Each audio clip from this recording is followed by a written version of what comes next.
Woo! Happy wholesaling. Happy wholesaling. This is Byron Scott back with another video here to talk to you guys about what I'm doing in this wholesale real estate thing. Um, got two deals closing this week. Um, gonna be a total of 50K. Actually, it's gonna be a total of like 52K. So I say 50K. One deal gonna end up being like 19K, and another one gonna end up being 30. Um, but what's up? As y'all come in, let me know who y'all are, where y'all from, what you got going on. Any questions that you got, go ahead and leave them to the side. I'll go through and answer them. But let me know where you from. You coming in here, let me know who you are, where you from. I see my boy Cass in here from Cali. But yeah, put it aside, man. Where you from? Where you at? Where you wholesaling? What you got going on? And of course, any questions that you got for me, hit me up. But yeah, man, just come to talk about like what I got going on this week. Last week, I think I got 4 deals in the contract. Last week, the week before that, I got 6 deals in the contract. So it's just been crazy, closing them and all that stuff. So this week, I got 2 deals closing. One deal was the one that I told y'all about, where I had to get a lady 5K cash for keys, right? And I had to give her 5K, but I went over there, I think like Thursday or something like that. Um, and I went over there with the final because I gave her 2,500 up front to get her started leaving. And I was like, man, I hope I ain't waste this 25K. I'm at 250,000. Not 200, 2,500. I'm sorry. I hope I ain't wasted 2,500. But I gave it to her, whatever. Bam. So like a week later, she's supposed to be leaving. So I come back with the second 2,500. Um, and I come and she ain't gone. Like she still got stuff there, but you can tell she moving out. She like, hey, come back later this evening. I'm be out. And I'm like, oh dang, okay. I was like, I hope this lady be out. So I pull back up like 8 o'clock. It's starting to get dark, like around this time. And I get out and car's still in the yard. I walk up there and she done moved everything. Everything is out. I'm like, oh my God, thank God. But I was like, okay, I had the cash, but she had the key. She had no key. She said the whole time she been living there, she had no key. So I'm like, oh no, man. It's like, I was like, hey, look, y'all go on. I'm not giving her the key. Y'all go to Home Depot, get a uh get a knob with a key so we can lock this up, you know, and stuff like that. So they went to Home Depot, came back with the door handle, put it on there, bam, gave me the key. I locked it up, put a lockbox on it, put the key inside of the lockbox, locked everything else up. So uh man, crazy stuff, man. So I had to do that.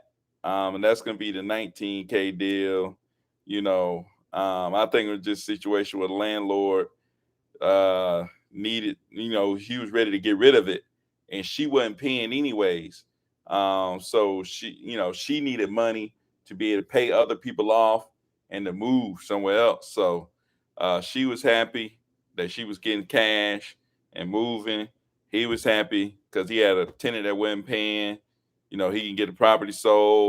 I'm happy. The buyer happy they buying the property. So everybody, good to go. We can go and get this thing closed out. So um that's a pretty big one. That was actually the first time I did like a live cash for keys. Like I was the one going over there and giving them the cash and getting the keys and stuff. So that's the first time I've been to a property since like probably like June, early June, like the first week of June. I went to a property.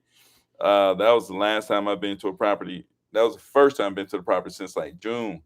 My second one that I'm closing this week is a guy that I told y'all about. Like he building a house, but it's like, where is he gonna stay in between time, right? So we were able to get him in a situation where he was able to, sell his house. He sold it at a discount, um, and I'm even getting it to the buyer at a discount, and they're gonna let him stay in the house for like a month or two, and then he gonna move into his house that he getting built. But he's a real good guy, man, and that seemed like they're gonna be a good situation for everybody involved in that too. So those are the two deals. The second deal is gonna be like 33K deal. So I got a 19 and 33. So it's really gonna be like 52. But you know, so close on those this week, man. And I got those. I think one of them was cold calling, then the other one was texting. Both of them from prop screen. Both of them like in the same general area.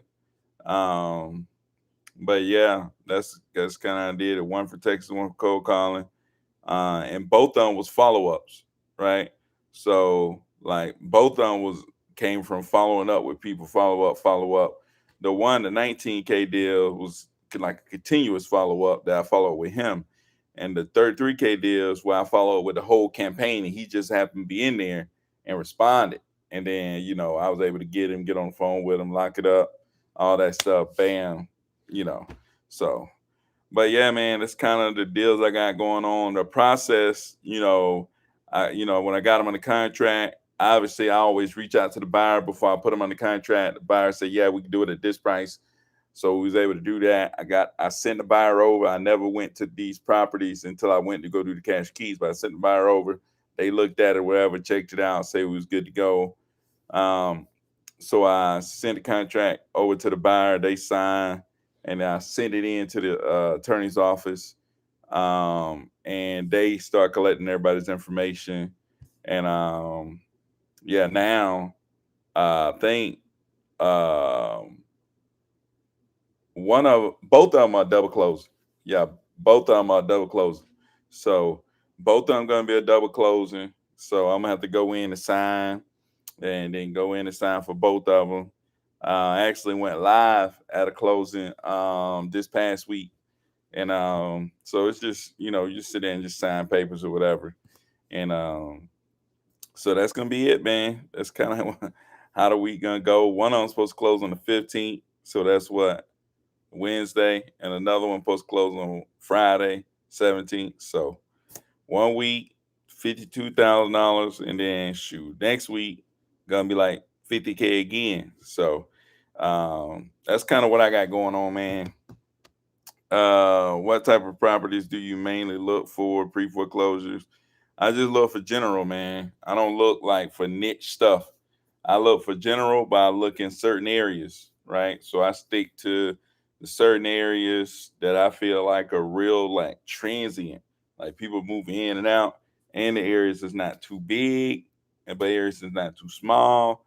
Somewhere in between that, areas is not too popular, but so like people don't really want to just stay here forever, right?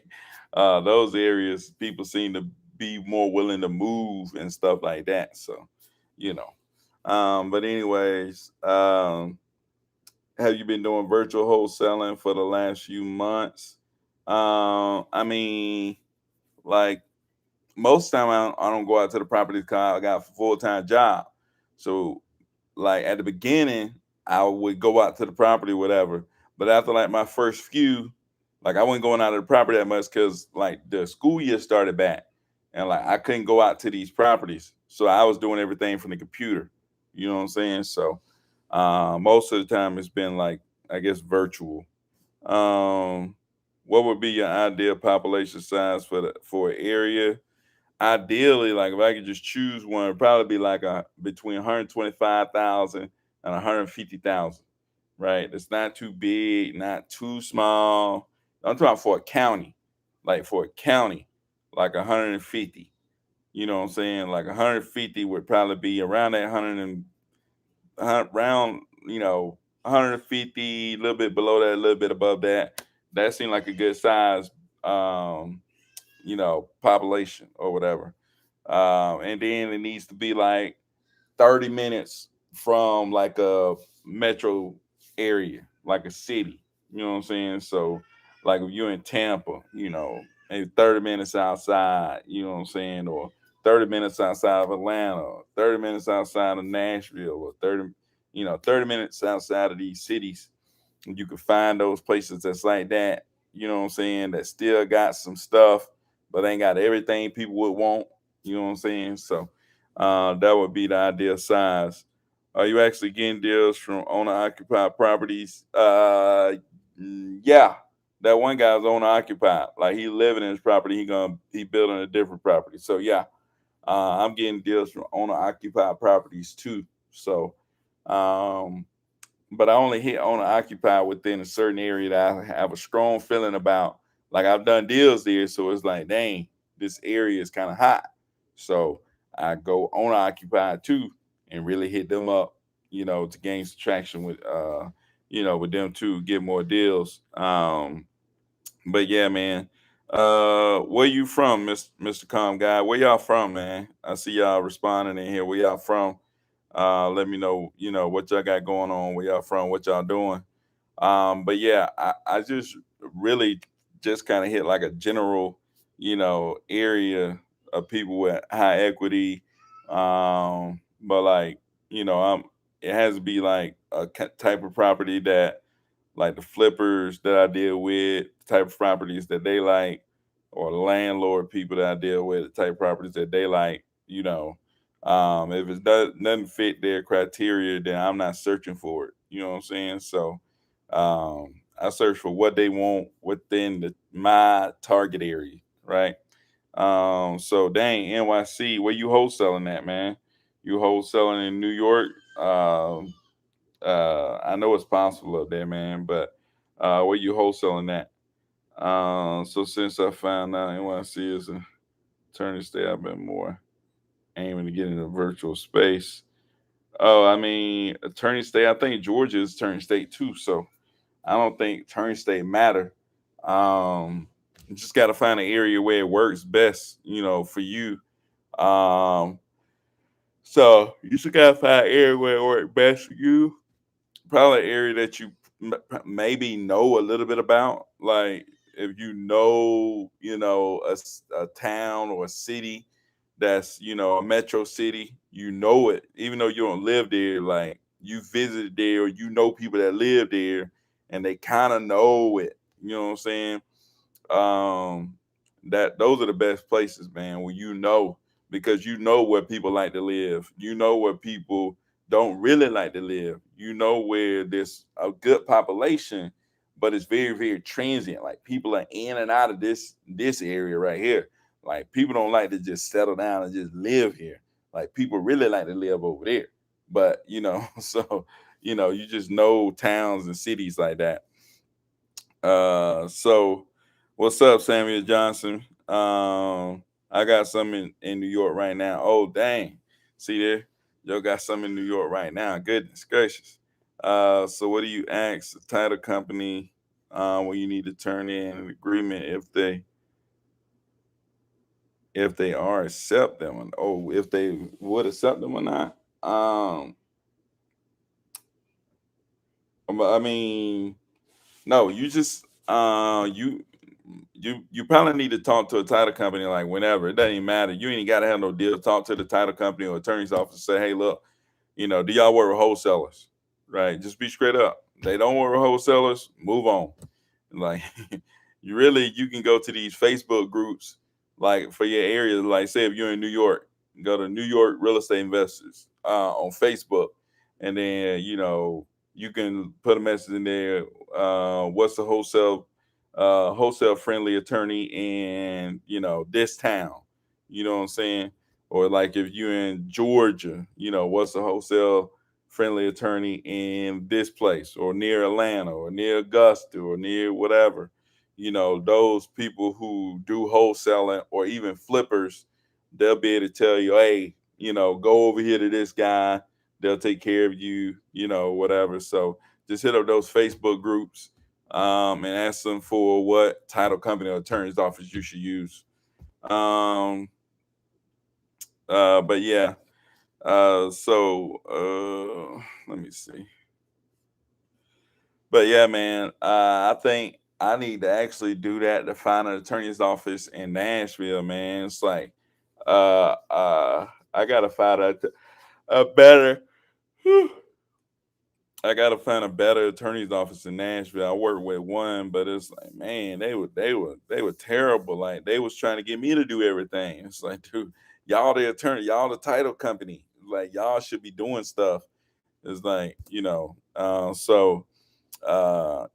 I'm trying to find somebody else in Nashville, another title company, uh that work with wholesalers or whatever. Because I got two deals. I closed one deal in Nashville, so I got two more deals in Nashville. I mean, obviously I'm marketing there, so hopefully I get more deals in Nashville, but I kind of need I need to reach out to title companies up there to see who would be best to work with to make sure I'm getting this stuff done right and timely. That's the thing, man. Title company can mess your stuff up if they ain't getting stuff done timely. I had one deal on the contract, gonna be a 20K deal, but the day we were supposed to close, like the title company was tripping. They didn't have everything together. So it went outside of the contract um like time. So the seller was like, "Hey, look, you know, um, the contract had expired, and they were gonna go on and sell it to somebody else because we couldn't close." So that was pretty bad. And I lost on 20K, man. It's crazy stuff, but man, that was rough. But anyways, anyways, yeah, man, those title companies and those attorneys office, you got to stay on. You got to make sure that they handling their stuff on top of their stuff, and make sure they closing things in a timely manner so that the seller and the buyer is satisfied or whatever. Remember, at the end of the day, you providing a service or whatever. So, but yeah, we got 16 people in here, man. Y'all leave a comment where you at, where you from, what you got going on. If I can help you, leave a question. If you got questions about like how I do stuff, how I operate, I try to get my time back and share with people on here because I definitely know how it is. Like I tell people, man, I know how it is to be trying to level up. You know what I'm saying? It's like, I'm still like in that situation where I'm still trying to level up and try to make sure that I'm running my business or running a business first of all, running it right, and where it's going to be sustainable and stuff like that. So, I know how it is to try to level up, try to make extra money, try to, replace your current money that you got right now, and all that stuff. So, just let me know what you guys, looking for, whatever. How do you vet buyers? I vet buyers by like looking at like they social media to see if they like flexing or something like that. When it comes to like flippers, to see if they flexing or whatever. Or if it's a landlord, just look them up. You know what I'm saying, on the county records, whatever. See if they own anything. Um, or that's what I do. I try to look up, see if they own anything, if they're a landlord, and then if they're flippers, see look on through their page, see if they posted anything about a flip. They posted zero about a flip. I don't know. They probably a wholesaler. But that's kind of how I do it. Or like, you can ask for a proof of funds, but you can it's kind of hard to tell at first, man. But as you get deeper into the game, you'll be able to tell more. But you kind of have to just talk to people a lot. You know what I'm saying? So do you simply ask them for a proof of funds? Yeah, sometimes I do ask them for a proof of funds. And see how quick they can get that to you. Like if they get it to you real quick, you already know. They take a lot of time, and it's like not their name and stuff like that. They wholesaling it. So Durham, man, if you're in Durham, North Carolina, man, you ought to be crushing it, dude. I know some people up there, whoa, having a hard time. Whoa, finding, oh my God. I know some people up there in Durham that's killing the game, man. They finding like 20K, 50K deals. It's crazy out there, man. Yeah, if you're in Durham, man, goodness gracious, you ought to be calling the mess out of people. driving for dollars, texting the mess out of people, because there's some people in Durham that need to sell, and there's a lot of it's some people that buying up there in Durham, man. So yeah, it's all around you, man. There's money all around you. Uh, but yeah, Durham is hot, man. Baltimore been this thing. I think I know a guy in Baltimore that's flipping actually. Yeah, I think his name is Josh Savage. Yeah, Josh Savage. He on IG. He do flips up there in Baltimore. He teach people and help people get into flipping and wholesaling. So yeah, if you look up like Josh Savage, I think it's like the Savage or something like that. He one of my. I think I follow him on Instagram. So, but yeah, he up there in Baltimore. He got a good program where he teach people how to do this. So he definitely a good person to connect with. Um, so how would you pay acquisition? How much do you pay acquisitions? Acquisitions, I would pay them 10%, but most time I ain't got no acquisition person. Like, I would pay them 10% if I had an acquisition. Um, but Powder Springs, do you pull probate lists? I don't pull any probate lists. Like I don't do no probate. I just pull like general lists, like absentee. And I just go general, and then I go, owner occupied. Just go general, and I search for the type of properties that my buyers are looking for. But I don't get like niched down into any kind of motivated, type, or whatever. But I try to stay out of Cobb County, just in general. I stay out of Cobb. Like it's just too much, too big, at least for me right now. I guess once I get bigger and bigger, I searched all those areas and stuff like that. But um I don't do much in Cobb. Like I've looked there before, but it's like I don't do much over there. Um so how do you not run out of properties to call?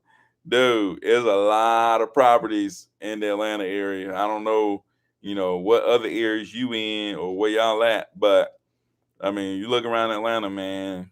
I mean, it's tons of properties to call.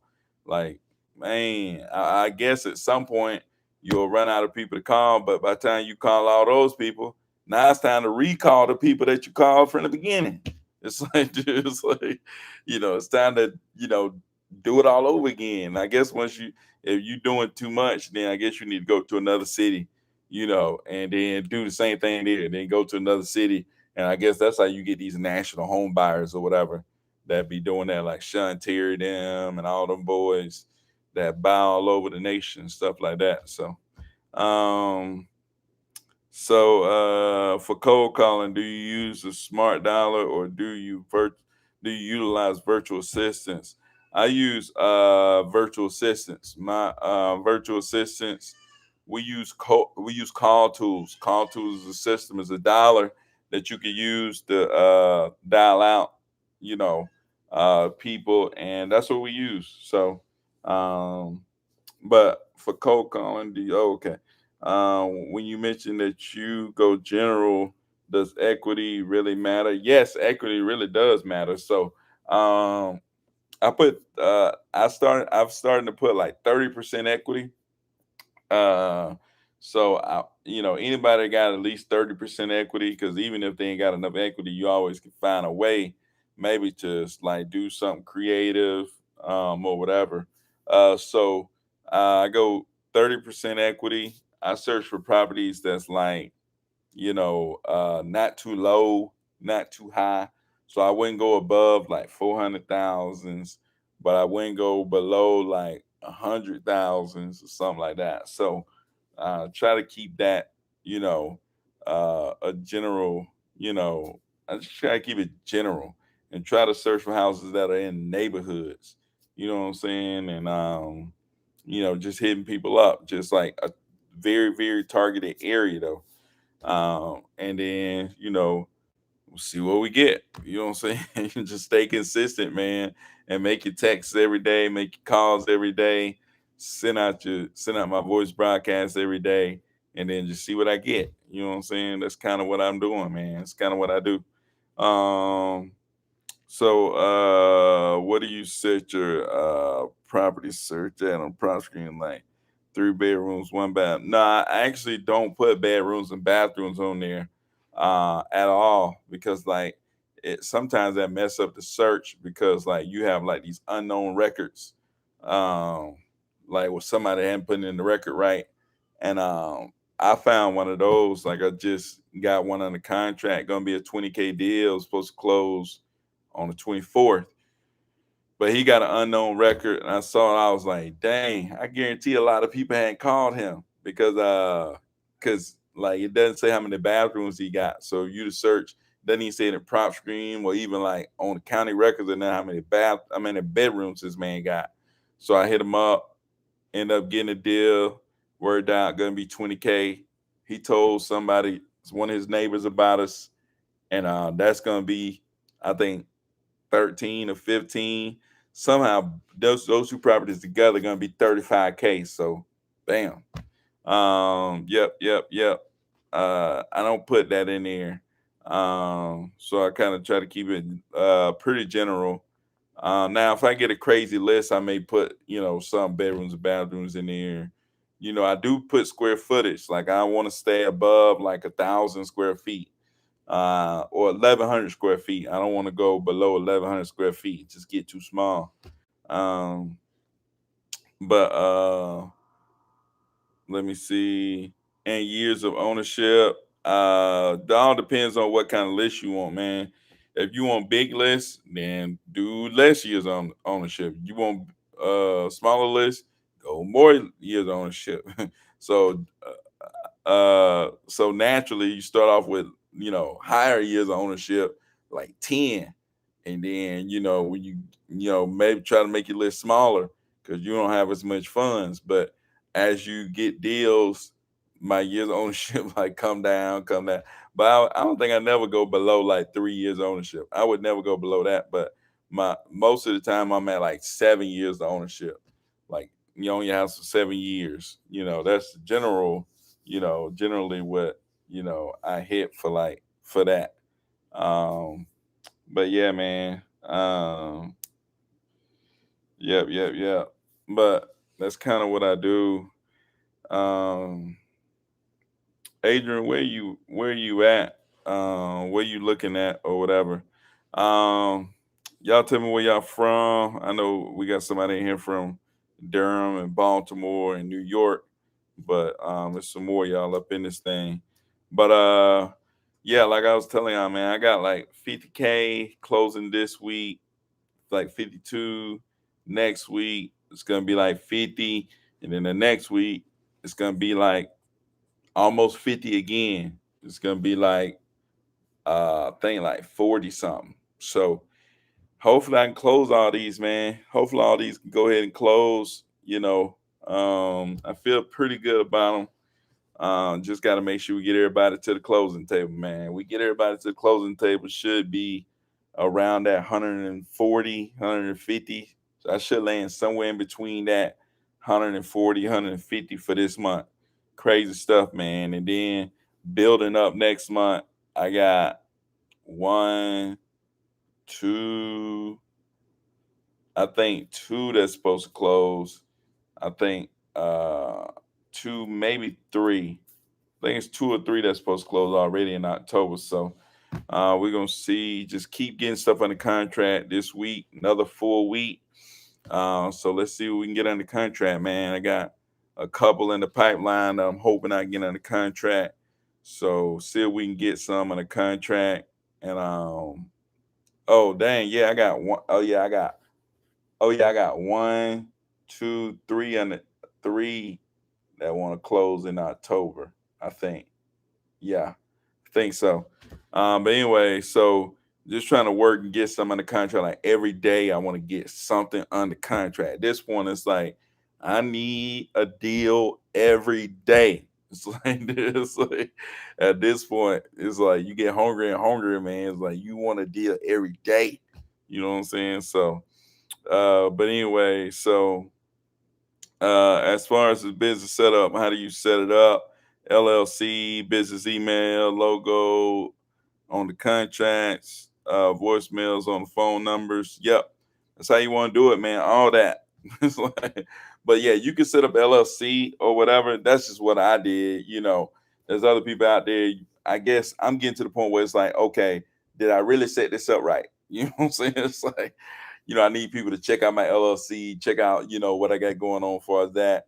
But yeah, I would I set up LLC, set up a business email, I bought a domain. I even set up like my domain website through like Squarespace. It's not big or whatever. It's just like small scale. I need to work on that. But so I got a LLC. I got bought the domain. So I got a business email. I got a business website. And oh yeah, I got a business like mailing address. I got a business mailing address. So like at the bottom of the emails it'll say, my name or whatever, company, and it give us your address or whatever. People look us up, bam, we station out of this, this city or whatever. So that's what I got. That's kind of how I set it all up. It's not that difficult, man. It doesn't even cost that much to do all that, but just to get everything kind of set up where you can look like you're a business. Because I think I told y'all a couple of weeks ago, it's like I was telling somebody what I was doing and how I was making money, and people, I wouldn't believe me. Like obviously I don't look like the guy that's out there making you know $50,000 a month, or I don't look like that type of guy. At least most people probably wouldn't think I'm out there making 50, $100,000, or if I'm about to make $150,000 this month, most people would not believe that, right? So I sent it up. My one of the guys I know was talking to me, is like, hey, tell me what you're doing, da da da da da.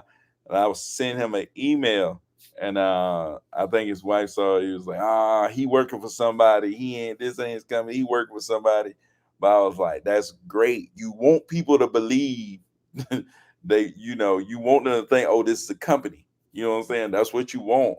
And me, I take this wholesaling thing from the approach of I'm working for a company, not that I own a company. I don't come to people and say, I'm gonna buy your house. I come to people and say, my company is looking to purchase property in the area. You know what I'm saying? Not my company, but our company. Company I work for. I'll say, hey, Georgia home buyers is looking to purchase property in the area. Are you interested in selling? You know what I'm saying? Not that it's me. I'm the guy that's working for the company. You know what I'm saying? So, you always approach it like, hey, you're a worker. Like, you work for the company. I do work for the company. I work for the company that purchased properties in this area. Right. So that's kind of the stance I take. And I got that from King Kong. King Kong do a lot of that on his like he talk about that a lot on his Friday cold call role play.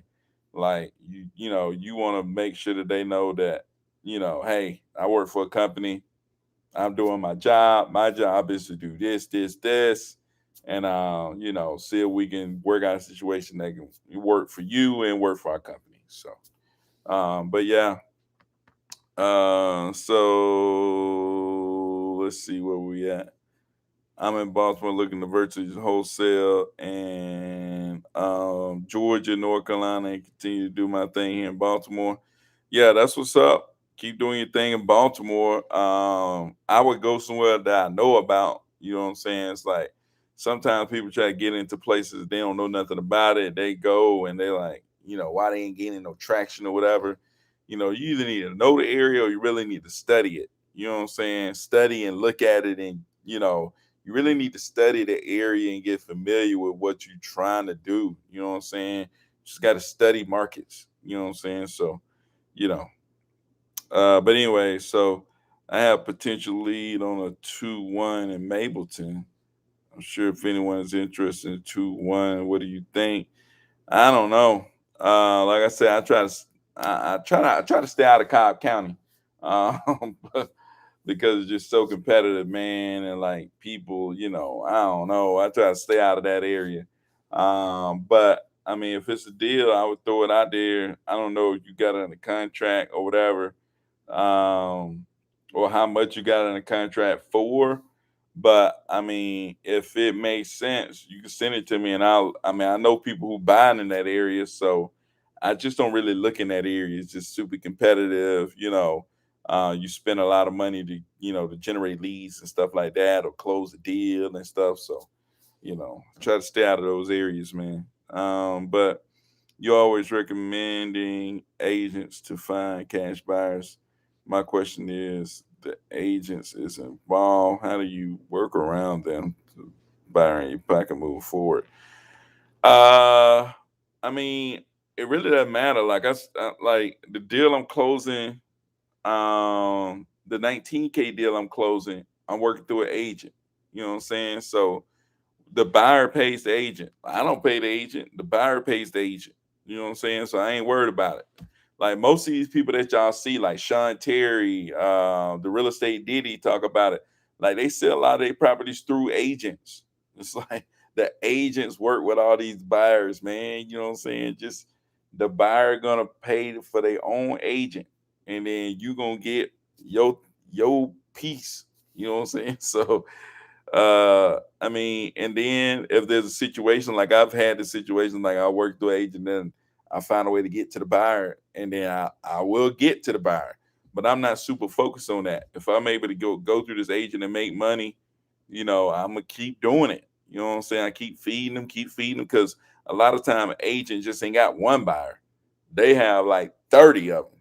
You know what I'm saying? They have like a ton of buyers. You know what I'm saying? So you keep feeding that agent, keep feeding them agents. You know, they got buyers, and they'll find people to buy your property. All you really need to do is, you know, find people that's interested in selling, bam, sell them through them agents, and then you out of there, man. You know, that'll help you virtually wholesale a lot. Like, that'll make it where you ain't got to go out to the property, because that agent gonna make sure that property is seen by the buyer. You know what I'm saying? So that helps you not have to go out to properties and stuff like that. So you definitely want to talk to them. I think you may be talking about, like, you don't want anybody with a seller agent. Like, you don't want a seller to have an agent. Like, I was just dealing with a seller who had an agent. Didn't work out. Like, dude, anytime the seller got an agent, I'm like, oh man, this ain't gonna work. It's like, dude, I still try to make it work, but it's like, oh my God. It's like, dude, you got an agent, this ain't gonna work. It's like, but I mean, sometimes it does, you know what I'm saying? But it's like, you buyers having agents is not bad. It'll work out. Like, they understand, they get it. For most, like, they understand. You know what I'm saying? It'll all work out. So, but let me see. Oh, my bad. Do you recommend that you set up a business before you get started? Should you get your first deal tomorrow and then set up everything? I mean, if you got the funds to go ahead and set up everything, I would go ahead and set up everything. You know what I'm saying? I mean, if you got the money to do it, just go ahead, and, especially if you all in, like, you know you're gonna do this, just go ahead and go in, man. You know what I'm saying? But if you ain't all in, you just trying to figure out, will this work? You know, then go mess around a little bit, try to see if you can find a deal. And then if you find a deal, oh, this does work, bam, you know. But if you serious and you all in, go ahead and set everything up. Just keep trying to find deals or whatever, and do your thing. You know. Um, so can you discuss uh how you set up getting the buyers to walk the property and get them under contract at the same time you do the seller? Seem like you're the only one doing it. I don't know if I'm the only one doing it, man, but it's like what I do is so I get the seller under contract before the buyer go in there, right? So me and the seller is already under contract. So, you know, if maybe you try to sneak me, if the seller tried to get out of it, you really could cloud the title to where they couldn't sell the property for, like, you know, a couple of years or whatever you can do. But the thing is, like, I had a buyer snake me one time. Actually, it was the agent, you know, and they came with a buyer and they snaked me one time, but you know, that was like at the beginning. I never messed with them again. But it's like, you know, if you snake me, that's your loss. Cause I'm gonna make a ton, you know, I'm gonna do a ton of more deals and you gonna miss out because you snake me. You know what I'm saying? So I ain't worried about that. So what I do is I get, I talk to the seller. Seller want 200,000, right? So I'm like, hey, look, I need to get this approved by my purchase manager. My purchase manager is a buyer, right? So I send it to my buyers. See, what price would they buy this at? They say they'll buy it at this at they say they'll buy it at 220. I send it out for 220. I get somebody, yeah, I'll buy it at 220. I go to the seller, bang, hey, congratulations. Your price is 200,000 has been approved. Are you ready to go ahead and sign the offer? If so, we'll go ahead and send out, the agreement right now. Are you ready to move forward? They're ready to move forward, then I'll send it out, and then I'll make sure they sign it. And I call them like a few, 15 minutes after I send it out, if they haven't signed it, to make sure that, hey, do you have any questions? Da da da da da. Well, once they sign it, then I ask them for a time that works for them for us to come out to see the property. I tell the buyer, hey, look, that's a go. Go out there and see the property on this day. Da da da da da da. Bam, the buyer goes out to see the property. Buyer comes back, yeah, we can do that, or I need it at this price. We settle on the price, bam, put the buyer in the contract. We got the seller and the buyer in the contract. At this point, I send both contracts into the attorney's office, and then the attorney's office just reach out to both of them, get everything figured out. Bam, we ready to go move forward toward closing. So that's kind of how I do it. I kind of integrate the buyer as part of my business. Like the buyer is my purchase manager. Like they have to approve all of the prices. You know what I'm saying? So, you know, that's kind of how I do it. But anyways, I appreciate the love though, man. Hey, I appreciate all y'all. Got 19 people in here, so I appreciate all y'all coming out. Just hanging out on Sunday night. You know what I'm saying? That's what it's all about, man. The grind of wanting it. It's like, dude, you gotta want that thing. You gotta want to level up. You gotta want to, like this is game. Like this is well, for at least for me, this is life changing stuff. Like you making $150,000 in 1 month. That's life changing right there. It's like, dude, I worked like 3 years to get that kind of money. That's crazy. I worked 3 years to get the money I'm finna make in 1 month. I worked 3 years to get the money I make in 1 month. Crazy stuff, man. So, life changing stuff, at least for me. So, but anyways, let's move on. Somebody else had a question. Okay, I'm on the right track. I got all that far as business set up. That's what's up. So send me an email. Let me see how yours is set up. Hit me up and we can talk. Like hit me up on IG, REI next door, whatever. Hey, while we got 21 people in here, speaking of that, subscribe to my channel, man. Subscribe to the channel, like this, share me on your IG or whatever you got. Tell people about me or whatever on Facebook, wherever you gonna, wherever you hang out at. But anyway, so had to fire my VA today. Rolex, man, firing VAs. Goodness gracious, man. What she do, Rolex? Why she had to get fired? Oh man. So what are your thoughts with Richmond, Virginia? I've been bouncing back and forth on some time. I was thinking target Virginia market. Man, I would think in Virginia, if I can remember, like in Virginia, you got the area that's close to Maryland. All that area that's close to Maryland, man, that's hot like crazy, man. It's really hot, but I'm pretty sure Richmond is hot too. But I would always look like a little bit further out, like not just in the city, but just a little bit outside of it. You know what I'm saying? And like what I said, I would hit a lot of these agents up that's related to these cash sales. So on prop screen, you go look at those cash sales, and then you look at MLS status, and then you see agents and agents numbers on there.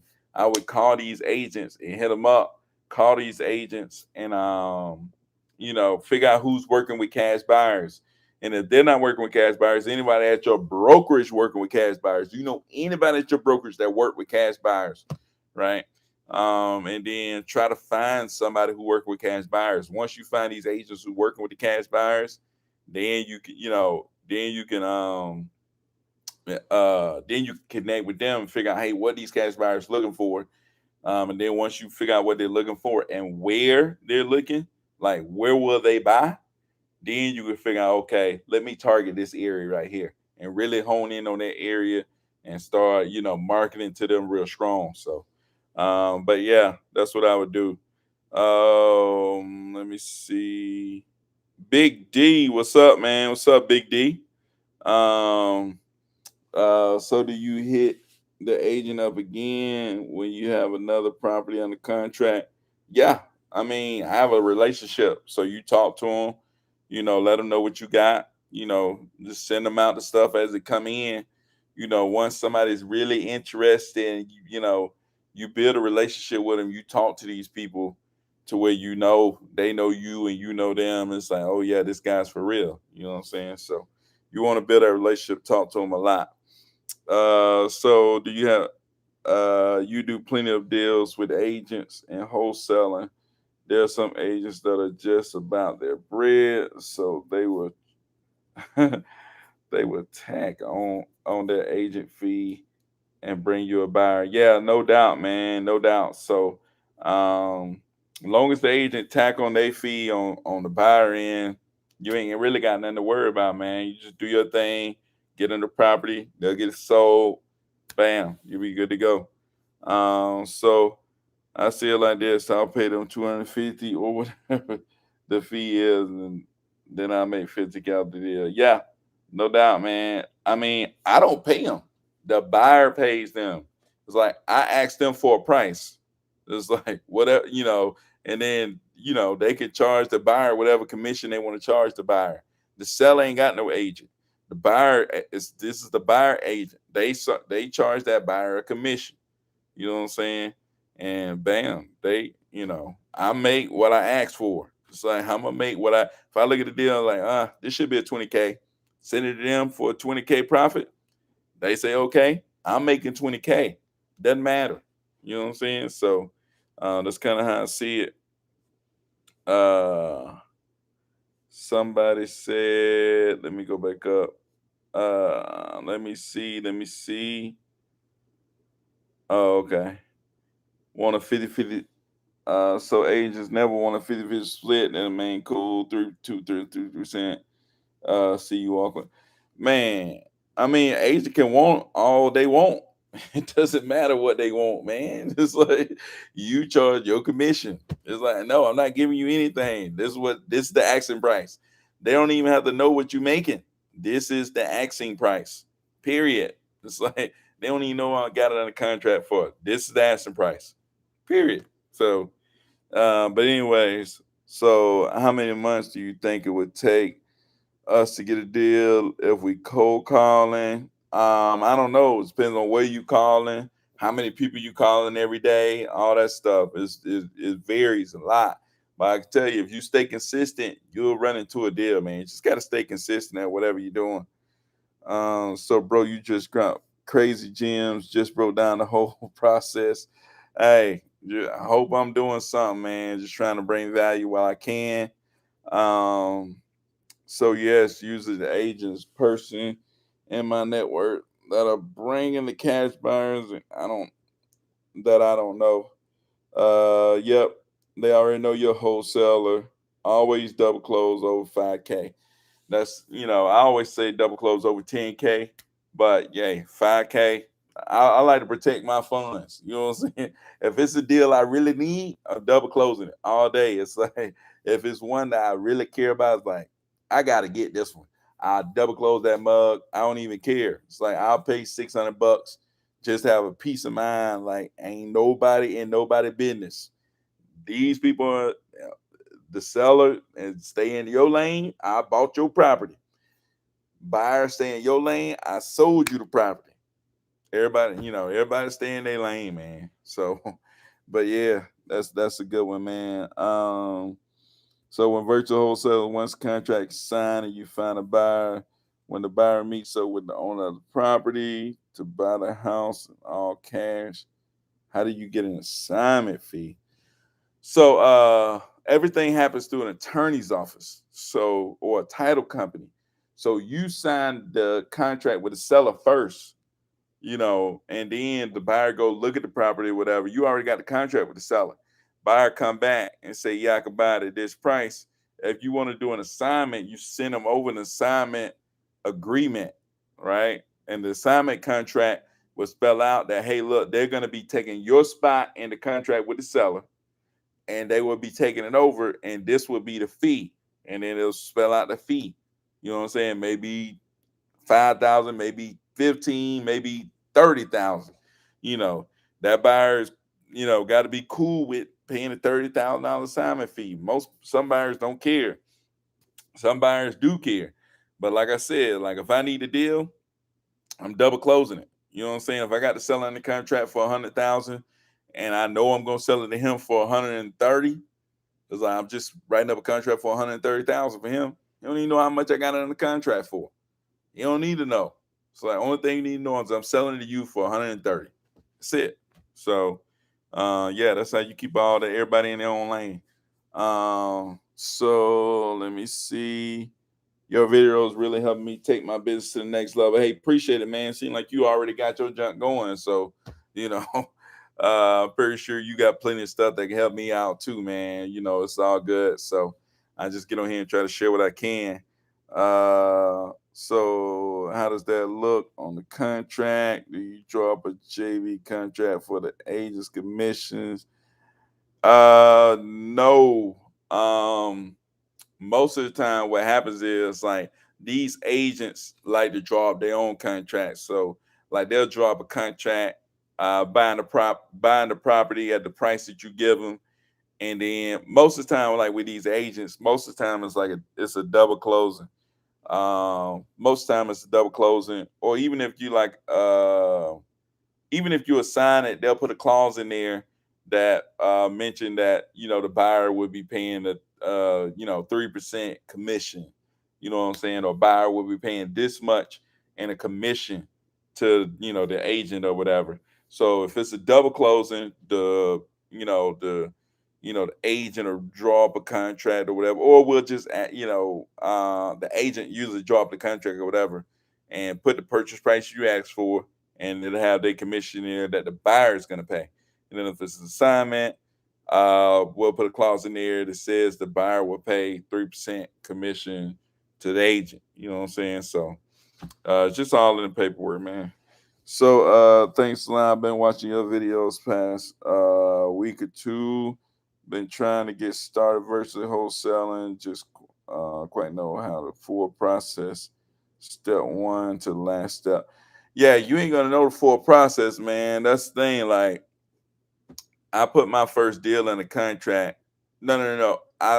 So I got prop screen. That was my first step. And if you ain't got prop screen, man, you need to try to go get it. You can get the free trial or whatever. I got a link. I don't even know what my link is. I need to start putting my link out there more for like my affiliate link for them or whatever. But it's on my page somewhere. I think it's under the video about ARV. So you find my video about ARV, you'll see a prop screen link. But so first thing I did, I got prop screen for the free trial. I pulled lists, and then I skip trace them on Skip Vault, and then I start texting them through batch leads.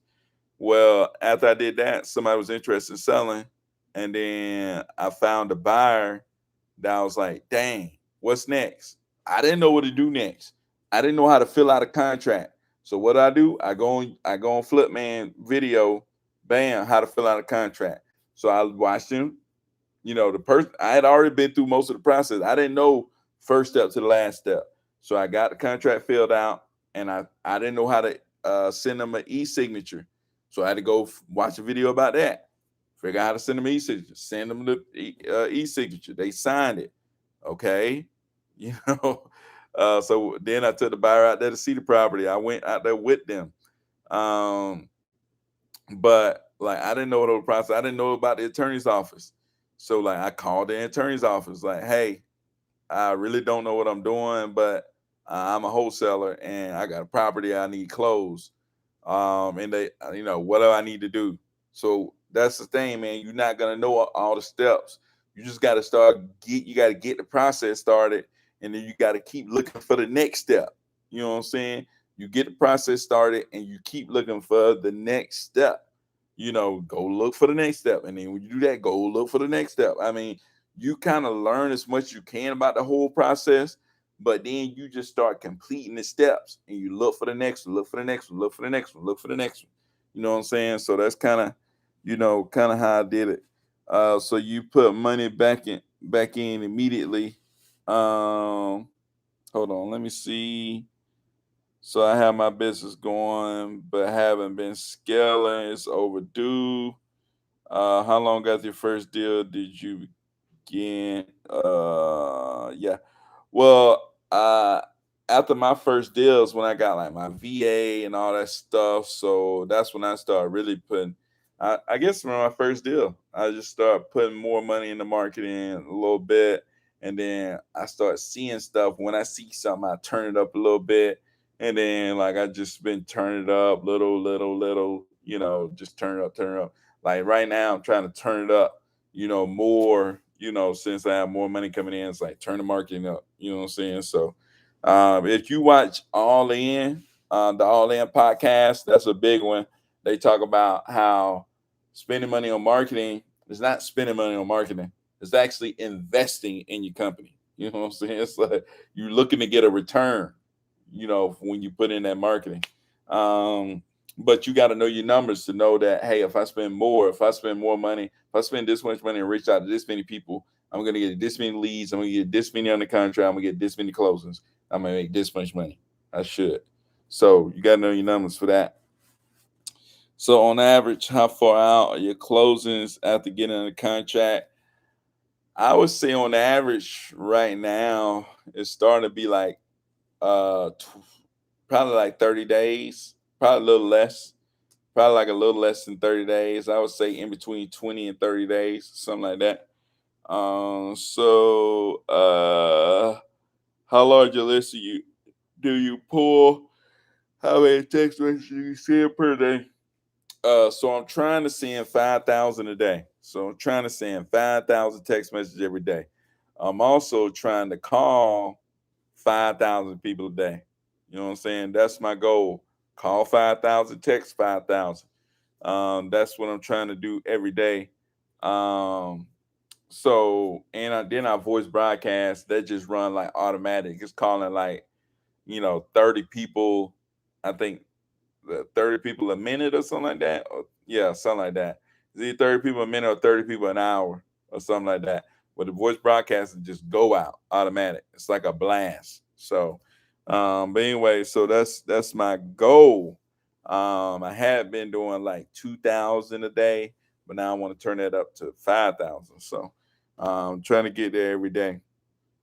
So how large of a list do I pull? I think the biggest list I pulled was like 19,000. But that was a mistake. Like that 19,000 was a mistake. Uh, I actually like clicked the button, then I hit save, and I was like, oh crap, I didn't mean to save all these. But when I saved them, I was like, shoot, I gotta skip trace them. Otherwise, you know, I just pulled that for nothing. So I ended up skip tracing them, and I think I didn't got a couple of deals off that list now. But yeah, that's the craziest list. Before that, I had only did like a list of like 1,000 or 2,000 every time, but then I did a list of like 19,000. It was stupid, man, crazy. But there's people out there that get lists of like 100,000 properties or 200,000 properties and stuff like that. So the people out there doing crazy stuff. So please drop your VA list. And this one, how many leads are you generating per week? I'm trying to do 50. I'm trying to generate 50 leads per week. Um, so how do you find hedge fund buyers? Talk to a ton of people. It's like it's hard to find those, man. It's just hard to find them. Talk to agents. It's like agents is a good one to talk to them through. To find hedge fund buyers too, man. Talk to a bunch of agents and stuff like that. But just talking to people in general, and searching and calling people, looking all over the place. LinkedIn, Facebook, everywhere. You just gotta keep searching and be dug in on this stuff, to find these people and always just be looking out. Um, but please try the VA list. Let me go get this VA list that I got. Drop this VA list in here for y'all that I got. This is a list that I got off onlinejobs.ph. Go to my drive. I got this list off onlinejobs.ph. And let me see. Hopefully I can share like the list where it's like I don't have to like give you permission or whatever. So I'm gonna try to share where anybody can use the link. So let me see if I can drop this in here. Paste. I think that should work. Yeah, so that link should work for the VAs. So how long did it take you to close on your first deal? It took me about 5 weeks, but I was super lucky, man. Like 5 weeks closing your first deal, that's luck. But it's like, but I was grinding, like I was all in, like I was, listening to every podcast, I read a book called If You Can't Wholesale It After This, I Got Nothing For You. I read it like 3 times. So I was all in. I was dug in. I was all in. I was, doing everything I can to find a deal. But it took me 5 weeks. So, about how many deals have you gotten off of voice broadcast and marketing? I don't know. I just started voice broadcasting like last month or so.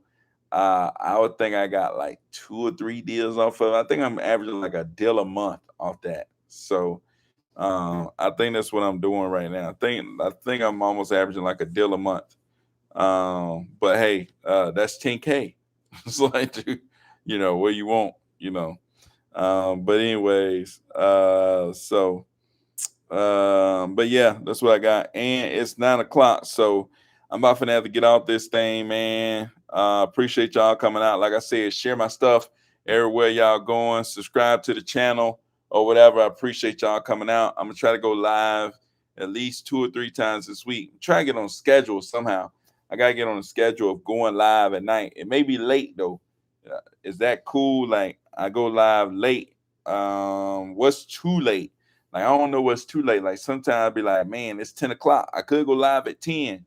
But it's like that's kind of when I get freed up. You get the key, you come home, you do a little work, play with the kids, you finally get the kids to bed, you finally can sit down and you could go live, but it's like 10 o'clock Eastern time.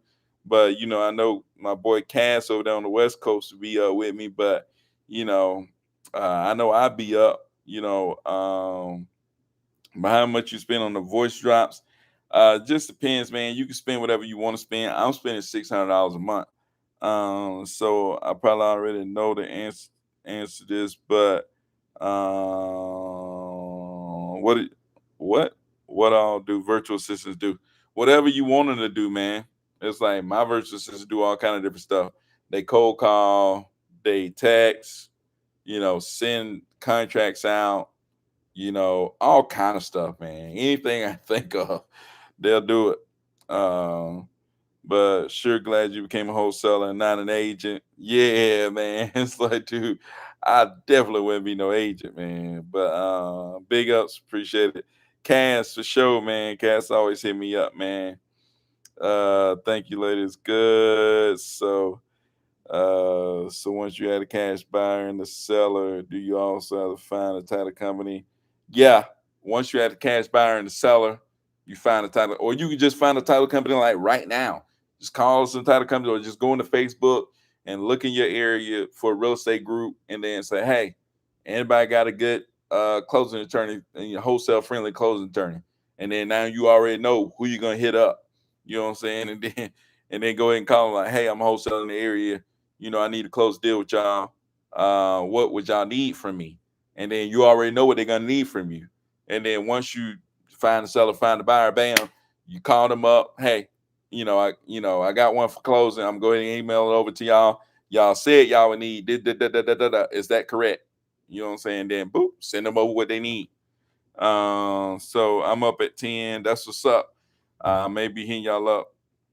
I'm Ryan. That's what's up. I remember seeing you on Flip, man. Thanks for the extra motivation. to know I can make it happen. You can definitely make it happen. If I'm making it happen, you can definitely make it happen, man. So I'm up. I appreciate that. Um, so I know you mentioned in the past you listen to Eric Thomas. Are you going to the live 120 in Atlanta, bro? Man, I wish I could go, man. I saw that Eric Thomas coming to Atlanta. I wish I could go. I'd be on him though, man. Oh man, I Thomas, no days to waste. And man, oh my, that can get you going, man. I don't know where to get you going, but anyways, yeah, I may look into that, but you know. But anyways, I'm finna get off this thing, man. I appreciate y'all coming out. Like I said, share me everywhere, subscribe to the channel, go check out the videos or whatever. Need anything, hit me up, REI next door on IG. Peace out. Appreciate y'all.